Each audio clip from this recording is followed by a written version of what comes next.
Hazrat, he would like to know the wisdom of fasting 6 days straight away after the Shahr, the month of Ramadan.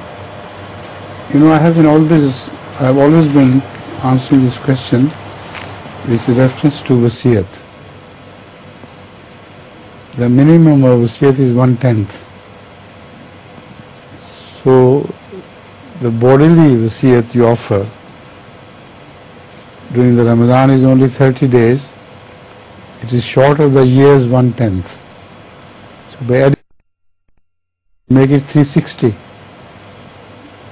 So Ramadan is exactly the Wasiyat in kind you pay to Allah by way of sacrificing for Him. So this has always appealed to me as to be the right answer.